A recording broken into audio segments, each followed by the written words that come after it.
Morning. Thank you for joining me today.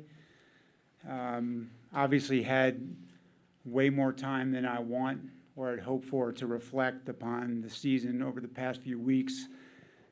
A lot of things we'd rather be doing today, I'm sure all of you as well, watching other teams play in the playoffs, competing, watching those games yesterday.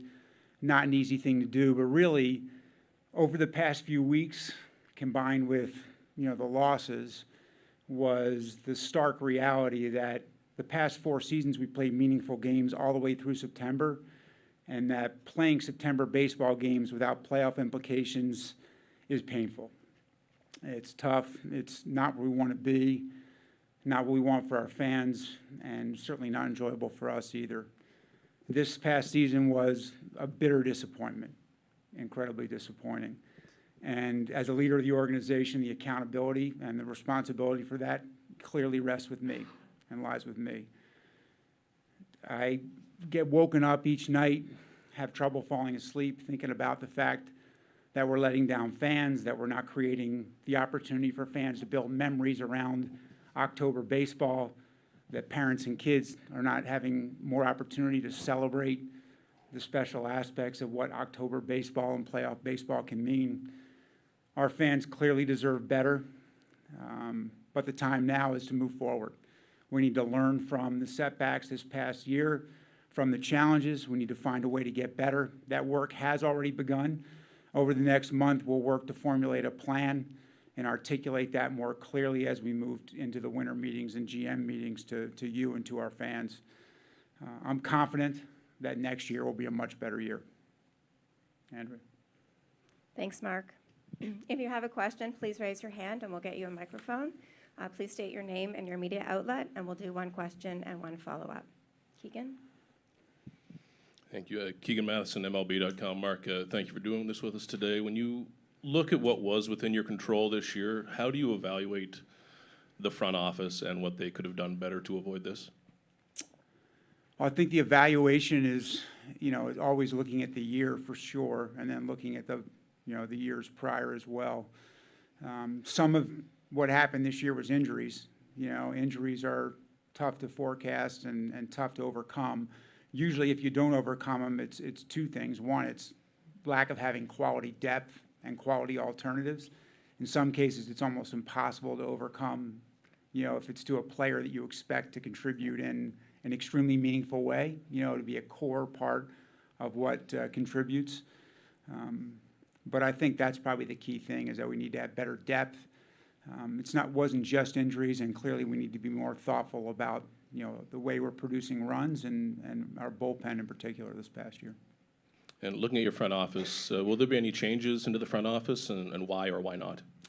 Well, my responsibility is not the entire front office, but I think obviously Ross is my main concern, and there won't be a change with Ross. The reason for that is the process that I went through to consider whether or not there would be a change with his role was one of both considering alternatives and looking at the work that's been done. Not going to avoid that this year, was a disappointment. This year was a significant setback. It's not work that we're proud of, not work that he's proud of, not work that I'm proud of. Ross needs to be better. I need to be better. Our entire baseball operations need to be better. But I also think about the fact that we played in the playoffs 3 of the past 5 years, that 4 of the past 5 we played meaningful games through September, that each of the past 4 we left spring training objectively with a chance to be a contending team and playoff team. And to me, that's not grounds to make a change. If I felt there was a better alternative to run our baseball operation, I'd make that change. Gregor? Mark Gregor, Chisholm, Toronto Star.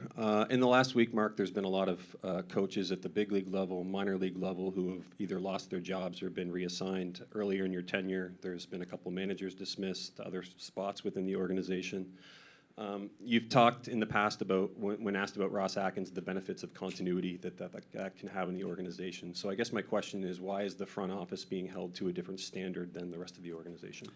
Yeah, actually, I think we're among the most stable organizations. If you read that comment in context with the other moves that organizations are making, even some that are playing in the postseason, Gregor, I would imagine our player development changes are among the smallest in all of baseball. So I think you need to ask that with a little more context.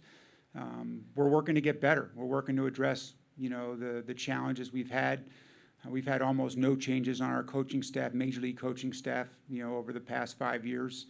And that decision was made by Ross. I support the decision, and it's one he'll comment more on when he meets with you today.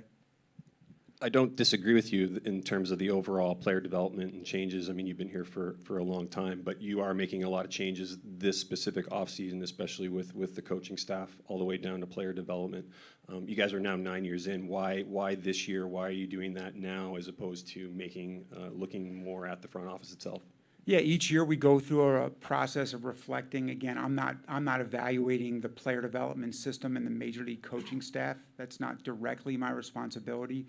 I know those changes were made with an effort to improve areas we felt we need to get better. On the player development side, specifically our pitching development and our pitching acquisition at the amateur level.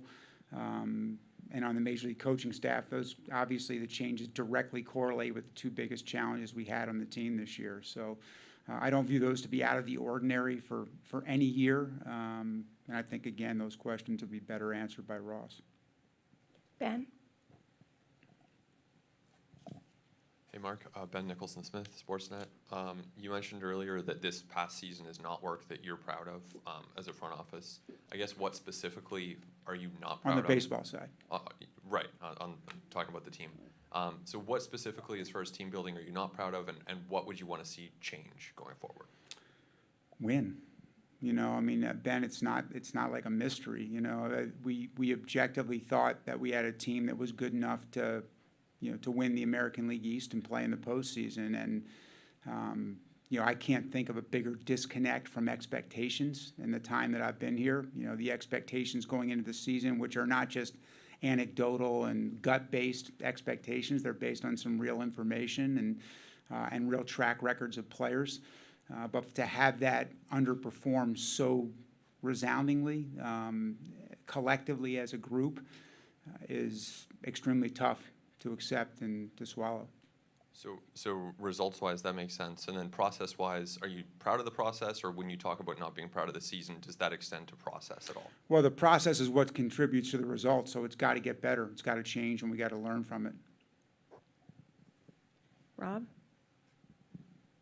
Rob Longley, Toronto Sun and Post Media. Mark, you just mentioned that you need to be more thoughtful, and the team needs to be more thoughtful in how it produces runs. After a season in which really you reached historic lows in that department, how do you go about that, and does it speak to maybe some mistakes in approach over the past couple of years?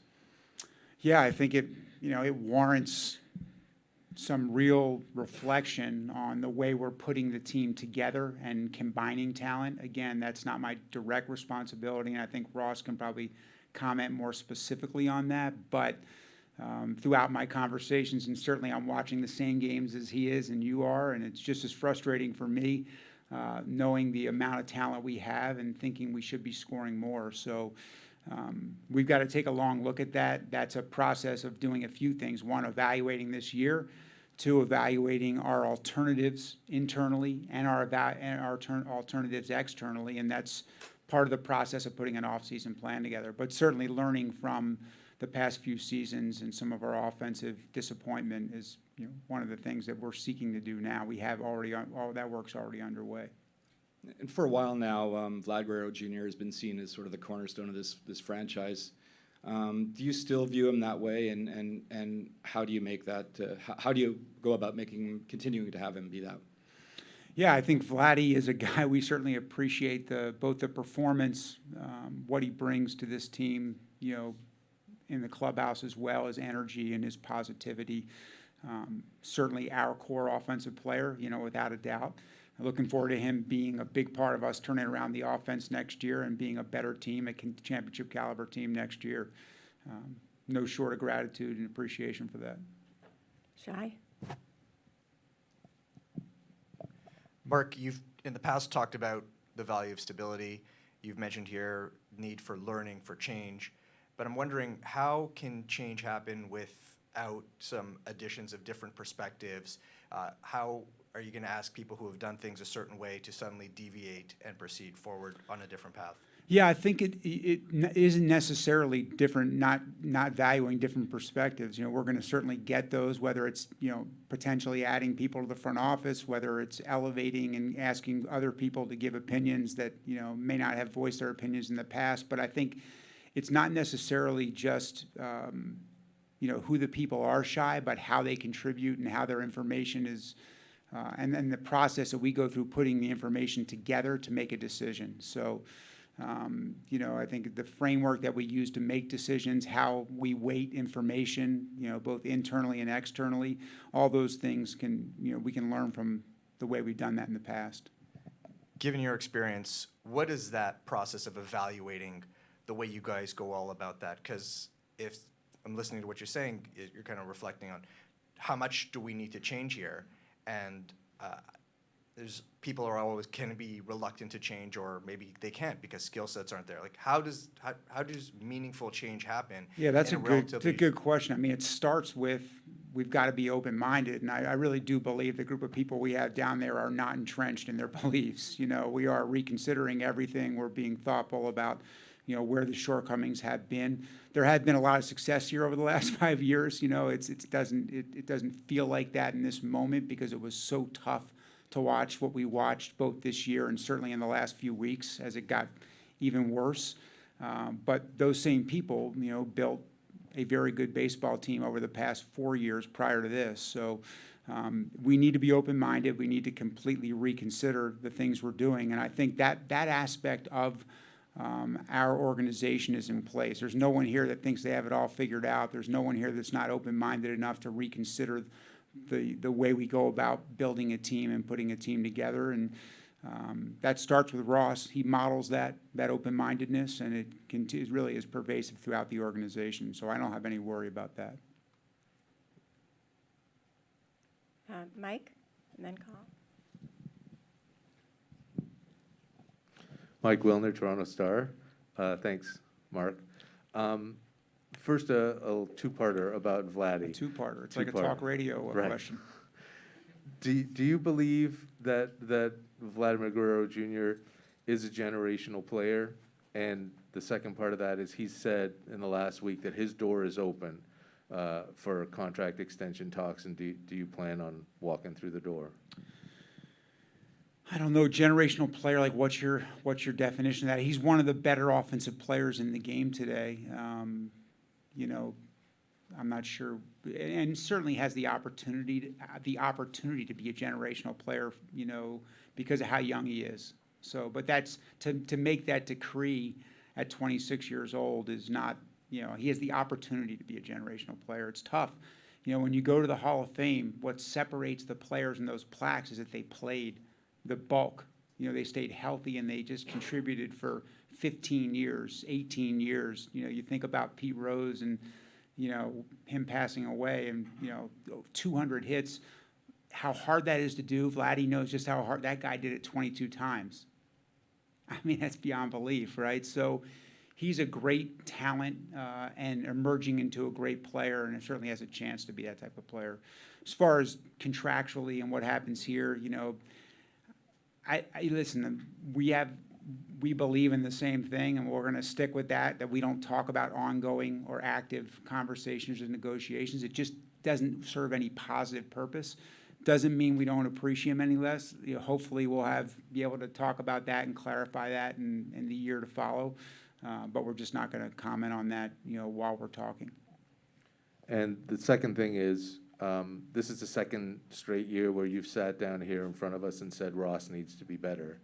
So that's after his 8th season and his 9th season running the baseball operations.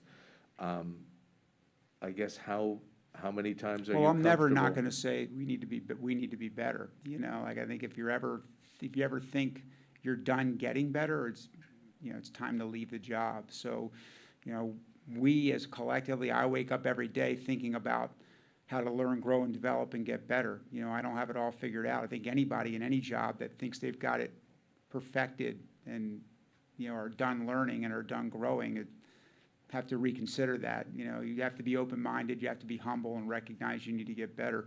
Again, I would say that we've been good. This year was a bitter disappointment. This year was not good. But for the past 5, the work's been good. Still needs to be better, but the work's been good. Cahal?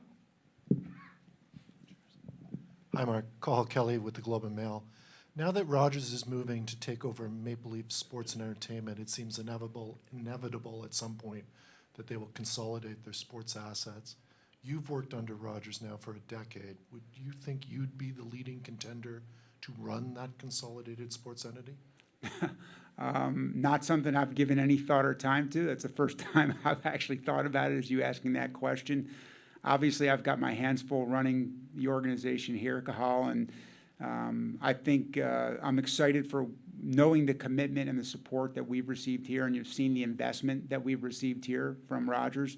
I'm excited what it will mean for sports fans in Toronto and on every level, but beyond that, you know, I'm just focused on the Jays. So given that you have your hands full, you wouldn't be interested in that job?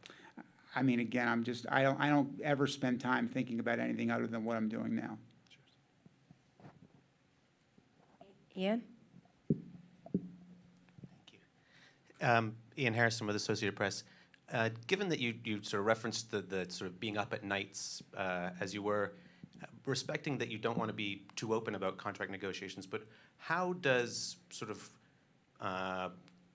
winning the fans in that sense, the bond that they have with Vladdy in particular, how do you look to kind of bridge that gap and sort of, you know, respect what it means to them to have that connection with a player whose contract is running short? Yeah, I mean, respect that completely. You know, I love to see fans appreciate the players. They tend to do that more when you win. You know, the players in place, there's appreciation for them. You can see that in all different levels of types of players, that there's a special bond that fans develop with special teams. So, but we never overlook any individual player, and certainly Vladdy's one of those, and that appreciation, that's always a factor in the decisions we're making. There's some reports out there about changes to your big league coaching staff. Are you in position to acknowledge any potential changes there? Just to confirm that we made some changes and that Ross will detail those in just a half hour, so. Thank you. Are there any other questions? Yeah, Shai?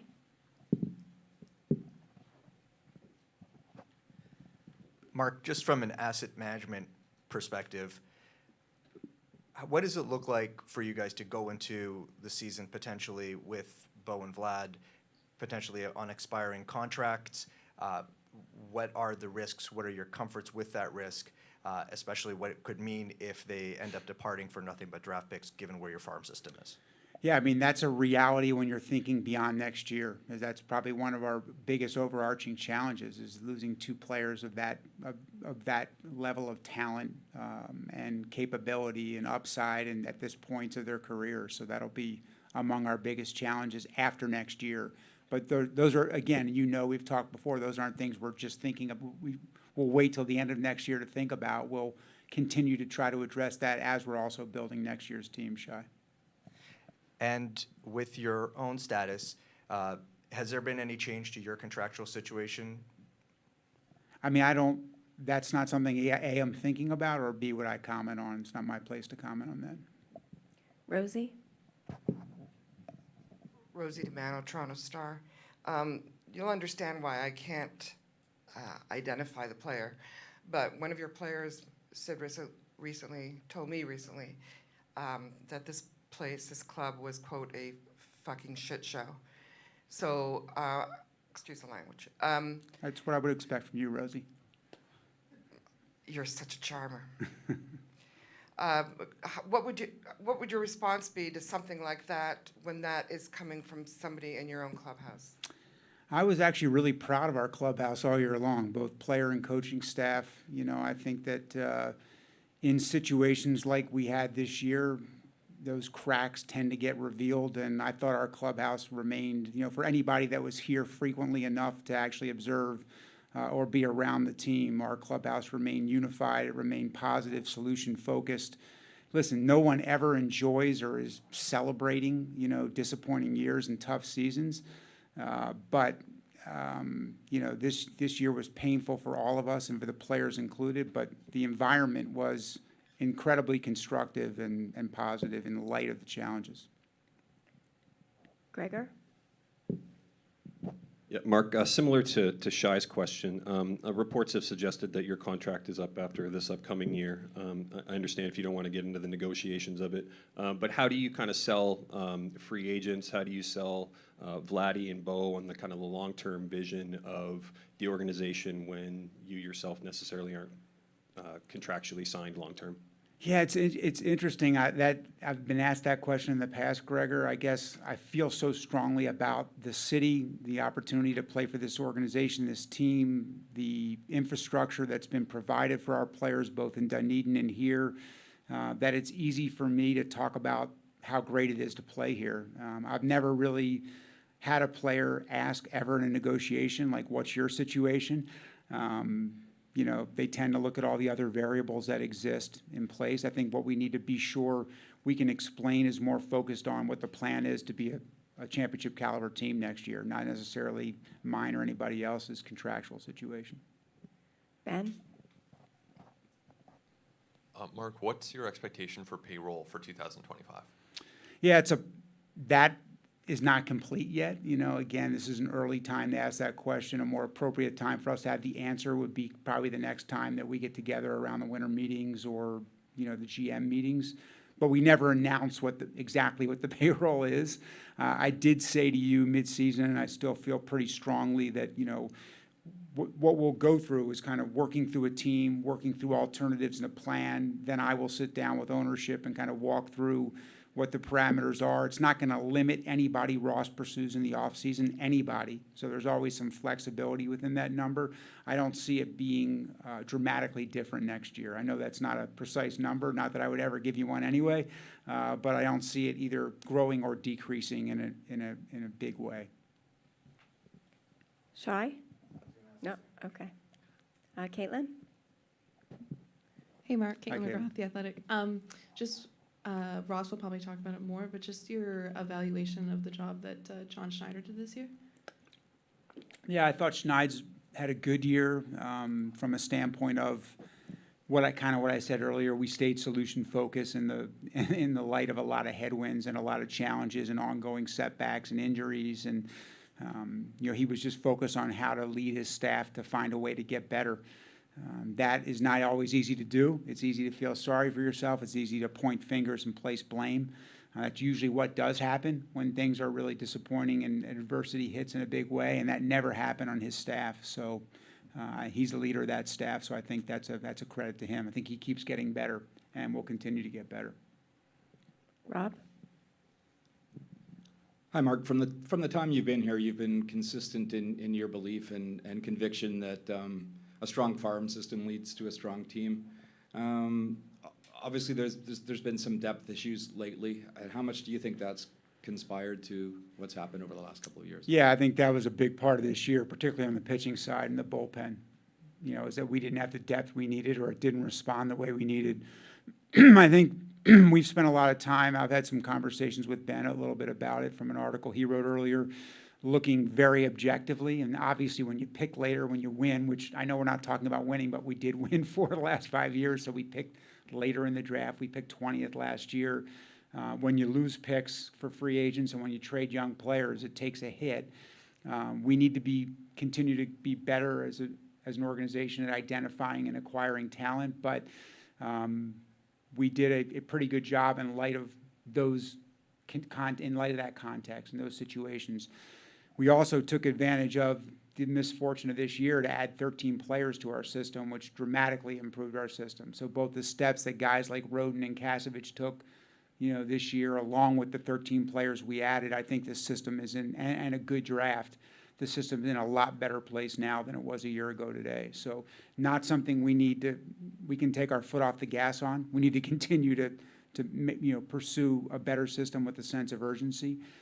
But in light of the context, the expected outcomes of where we're picking and acquiring players, it hasn't been disastrous. But this year was a gap for us, particularly on the pitching side. Not on the position player side as much, but particularly on the pitching side. One of the good stories this year for me was getting a chance to see some of those players in September, and longer for guys like Spencer Horwitz, and seeing in Leo Jimenez and Spencer at least two guys that can contribute meaningfully next year, and others that certainly demonstrate the upside and tools to be a part of a championship team.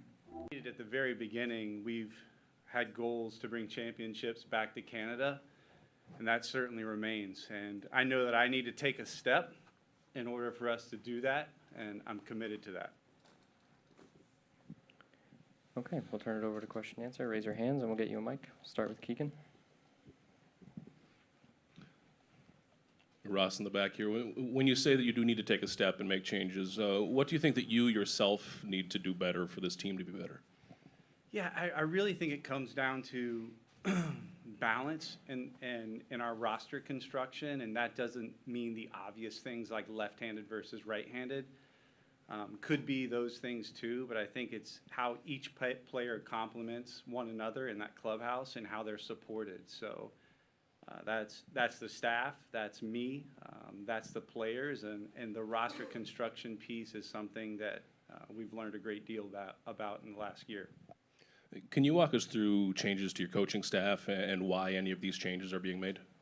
Yeah, so I think you're aware of a couple of them with us having made the decision to move on from Guillermo Martinez.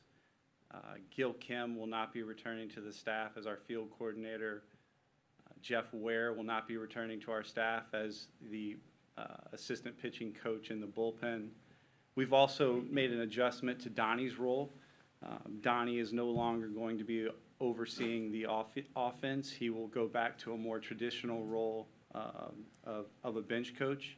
He's excited about that opportunity to impact us and John in a different way, in a bigger way. Think the world of Donnie. He's been incredible and open-minded to change as well. Go to Gregor. Gregor Chisholm, Toronto Star. Ross, last year when we did this at the year-end thing, you talked about kind of undergoing internal review on the offense, or however you kind of want to refer to it, kind of a deep dive. Why do you think a year later we're essentially going to be kind of talking about very similar things? Well, one, I don't, and that lies with me. That that run scoring component. I've touched on that in the roster construction aspect, and then secondly, we're demonstrating that we're open to change.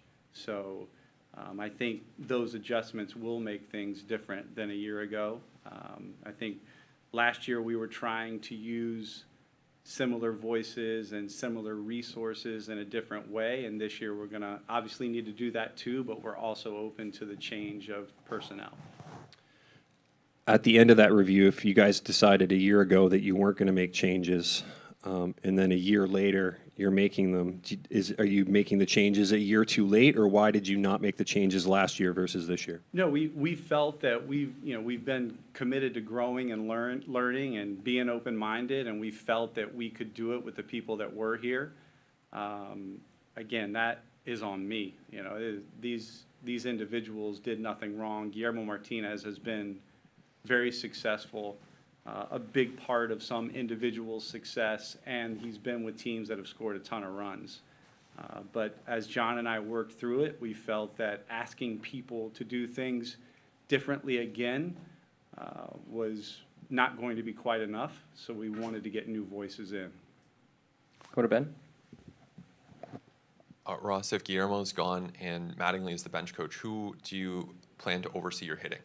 Yeah, we'll open up a search for that. There will be external and internal candidates for that. And then are there any other changes? I mean, you've kind of touched on the coaching staff, but front office-wise, do you expect kind of the same group, or what's your plan for that moving forward? Well, we've added to it externally. Some of the names bigger than others. Constantly, we've grown at a very rapid rate over the years, as many offices have.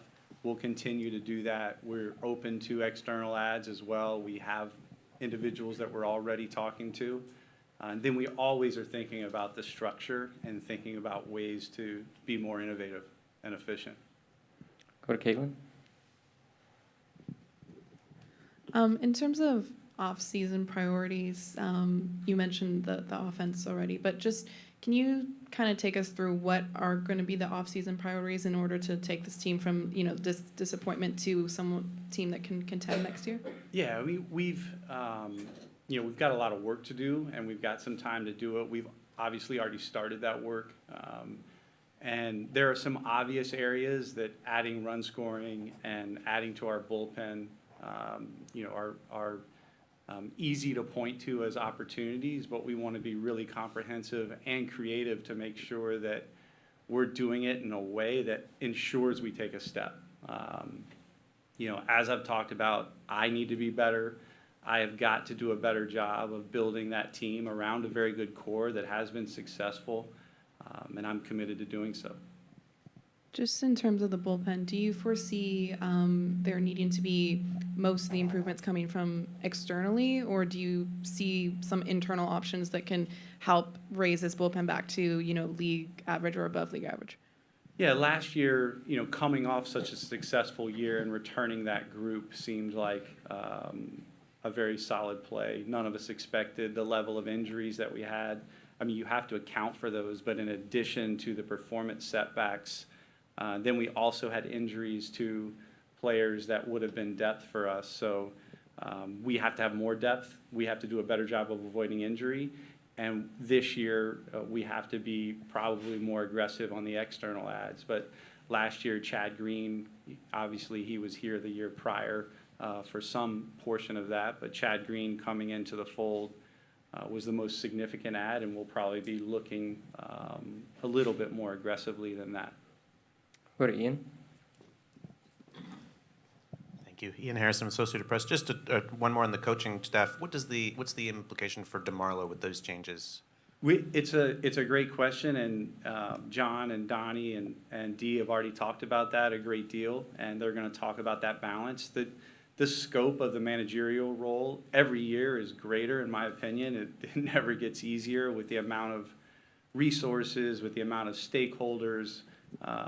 You know, obviously with you know, the magnitude of winning and being where we are in our cycle, there's plenty of work to be done and distributed amongst those two. Go to Rob. Hey, Ross. Mark just said that the team needs to be more thoughtful in the way it produces runs. The other day, John Schneider suggested that certainly there's a need for more power. What do you think the offense needs most after what was a historic low in that department? Yeah, I mean, power is low-hanging fruit to add. I think in today's game, you also have to be cognizant of strikeouts when you do that. And I think it's also something that we have been working very hard to understand is what that means in the playoffs as well. So it's clear that contact is exceptionally important in the playoffs. That's proven. So balancing that with power additions is obviously very important, but I don't think it's as simple as just plug in a power bat. If a power bat is also a very complete hitter, you know, right-handed, left-handed pitching doesn't matter. They're on base, their contact rate is high, doesn't matter which pitcher, whether it's velo and spin and carry at the top of the zone versus sink and slide, then sure, you know, one hitter can do that. But there's just so many variables, and it's such a complex equation of scoring runs. You know, as you then taking another step to talking about the complexity of just hitting and offense, I think there's more to it than power bats, but we're certainly open to adding a power bat. Go to Shai. Hey, Ross. How would you look at the player evaluation process that you guys have in place, and how or what type of adaptations do you need to make to it this offseason to ensure that the decision-making process evaluations are perhaps stronger than they were a year ago?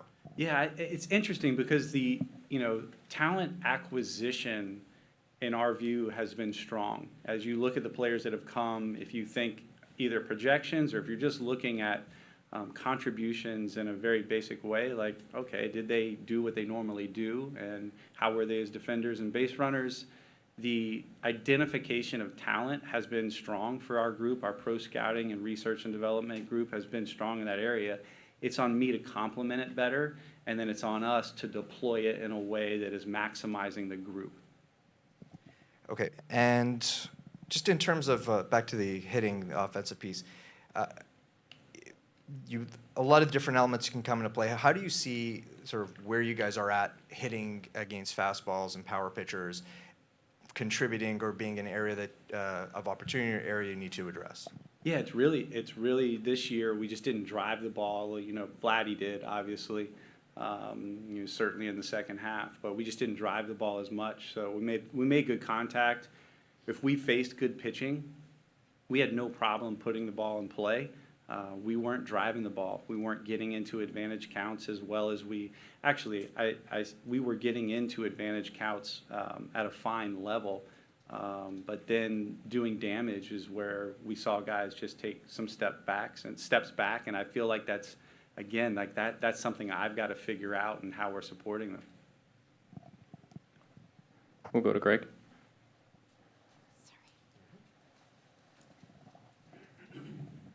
Hey, Ross, Greg Strong, CP. Okay. Curious what your confidence level is like when it comes to recruiting free agents coming off a 74-win season and with two of your faces of the franchise in Bichette and Vlad Guerrero not signed beyond next season. It's high. I mean, we obviously every team has challenges. You know, there are certain players who are just not going to want to cross a border. There are certain players who are not going to want to go to the West Coast. There are certain players that want to be in an East Coast team for spring training reasons. So there's so many variables to that, and we've had very good success in attracting players here and have not come up against hurdles other than the obvious ones that are going to be, you know, something that you really can't change. I think the free agency market has been attracted to this one because of the city, because of the team, because of the winning. You know, the same reason that Vladdy and Bo have stated their desire to be here. Hi, Alex Bloomfield with 680 Radio. Ross, if the goal is to be aggressive, and it seems that's what it is from you and Mark here in the last few minutes, and build a contender from what's been a 74-win team in a matter of months, do you think you have the prospect capital to support that kind of an offseason through any kind of trade, or is it all going to be pocketbook? Yeah, we've demonstrated the ability to get talent to the major leagues. I think we've been in the top third. I know we've been in the top third in doing so in the time that I've been here. And we just went through a trade deadline that we did not want to be in, where we were selling. But we acquired 13 players that we are excited about and have learned a lot about them. They've transitioned, had good exposure, and some of them have learned that things are going to work, and some of them have learned that things they need to adjust. Are you excited about them as trade pieces, or are you excited about them in developing them for the team next year? I think it's both, right? You're never going to, there's a lot of players internally that made strides as well. There's players that are going to be coming back from injury that will be great pieces for us moving forward, but you need depth in order to do either of those things. Back to Shai.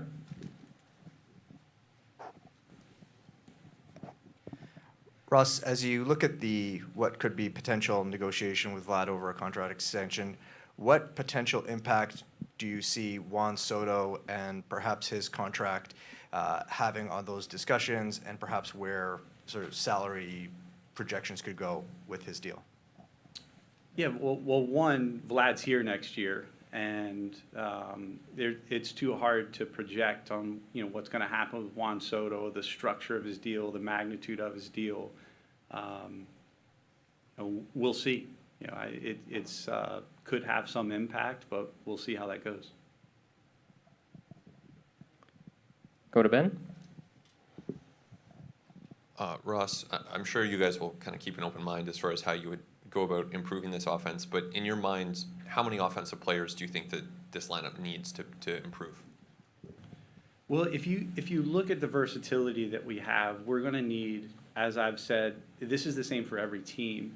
I think you have to have internal solutions and progress, and you have to have external adds for a market like ours and a team like ours for us to take another step. And we are committed to making that happen. Will be obsessive about making that happen and believe it will.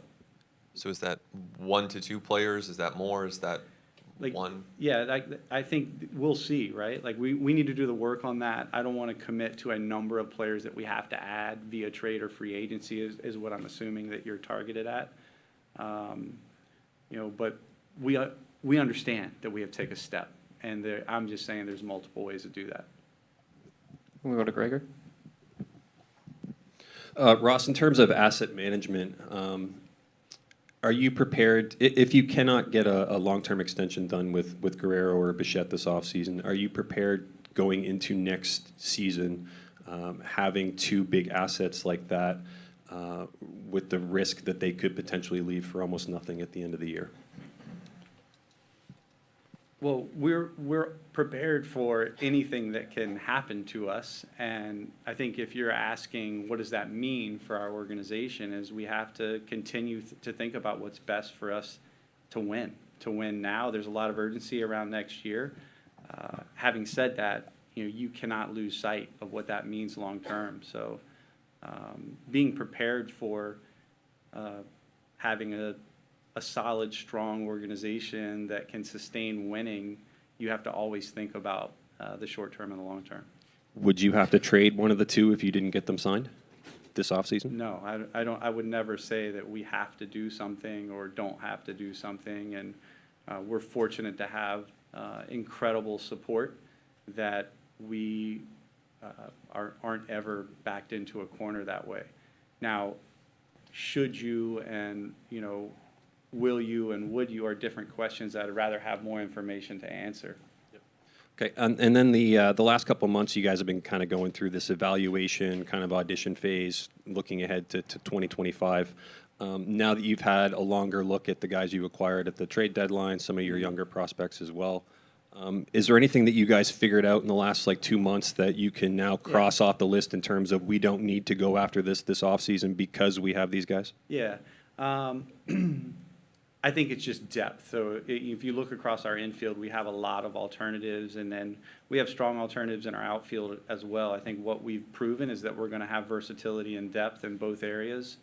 You know, catching could be a potential need where we have a little bit less of it, but it's a matter of impacting them and then me doing the best job of complementing them from a support and just run production, how each at bat complements the next, and what that means in the AL East against really good pitching. Go to Caitlin. Hey, Ross. Did you see enough from Bowden Francis and Yariel Rodriguez this year to know that you have your 5-man rotation going into next year, or this offseason, are you guys seeking out an impact starter, or are you just seeking out some depth starting? Yeah, I would say we'll be in both of those markets for sure.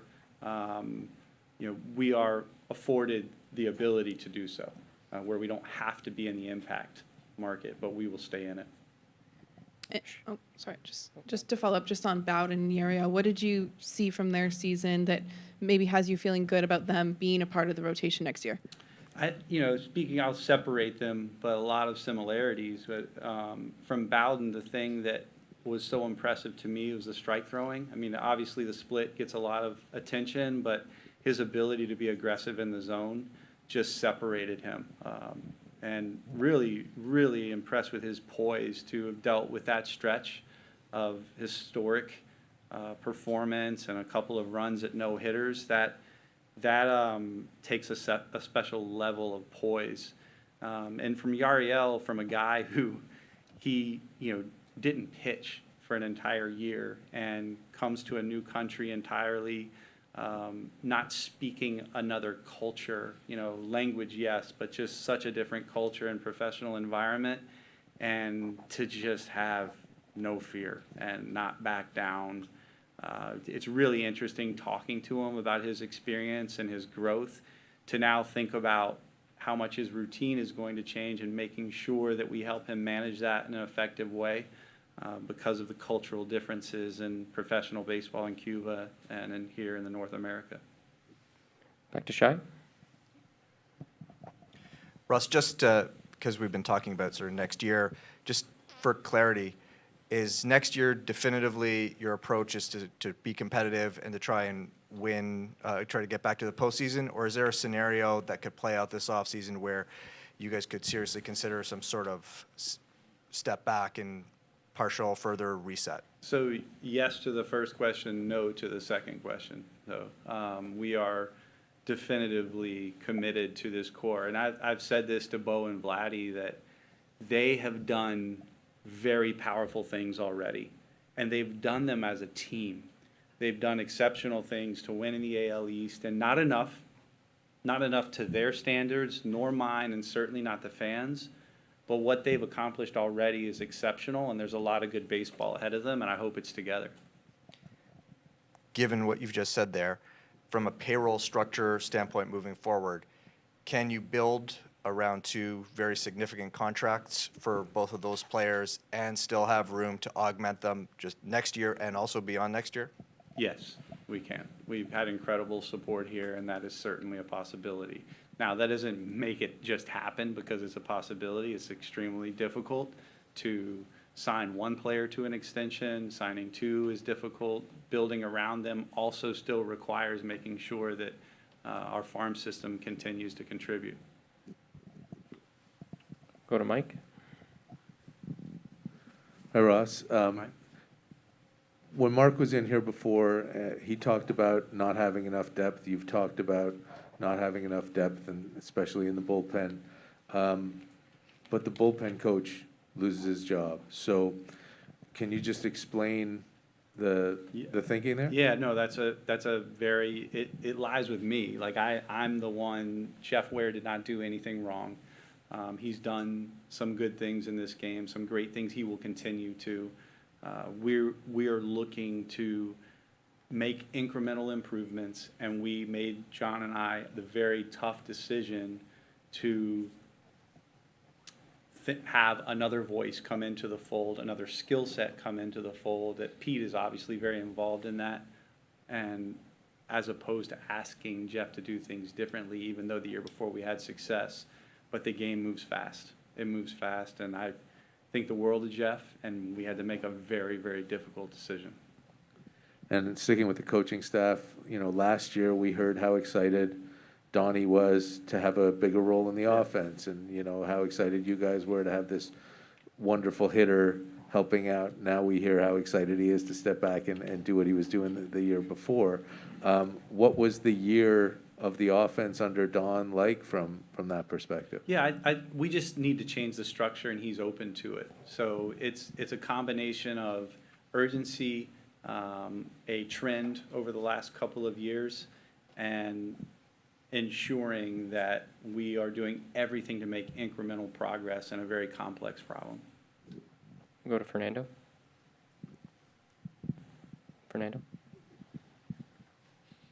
Gracias. Ross, una pregunta para lo que viene en el mercado de invierno. ¿Qué tan posiblemente es la inversión grande de Rogers? Y en la cuestión del catching, hablaste que hacía falta allí tal vez mirarlo un poco más de cerca. Sabemos que solo está Kirk. ¿Qué nos puedes decir sobre esto? Okay, so as I've turned 51 years old, my Spanish is not as strong as it used to be, but I'll respectfully do my best. Estamos muy emocionados acerca de este equipo. Entendimos que tenemos que añadir a este grupo y que hemos contestado acerca la posibilidad. Sí, obviamente podemos añadir ofensivamente y también a los relevadores. Y en el área de receptores tenemos que mantener abierto, pero Alejandro Kirk tenía un año bastante bien, uno de los mejores receptores defensivamente en la liga, y terminaste fuerte con su bate. So esa posibilidad que no tenemos, posiblemente puede recibir 100 a 110 juegos para nosotros, y posiblemente como DH de nuevo, pero estamos abiertos también. Ross, y de la evaluación de We gotta do Vladimir this twice? in Spanish, yeah. La evaluación de Vladimir Guerrero, Uh-huh. la importancia de firmarlo en un contrato largo y si la organización sueña en firmar a Juan Soto y hacer una dupla con Vladdy. Ya vimos lo que hizo con los Yankees. Yeah, que la importancia a firmar Vladdy es también con la meta a ganar. Tenemos a ganar y por eso pensamos que Vladimir Guerrero puede ayudar a nosotros a hacerlo para más tiempo. So, tenemos interés en cumplir la meta, hacerlo. Él jugando con Juan Soto, seguro, cualquier equipo hablando de este grupo de bateadores va a tener interés. Ahora mismo Juan Soto está jugando para otro equipo y vamos a estar abiertos en maneras a mejorar este equipo. All right, that concludes our press conference. Thank you so much, everyone. All right, thank you, everyone.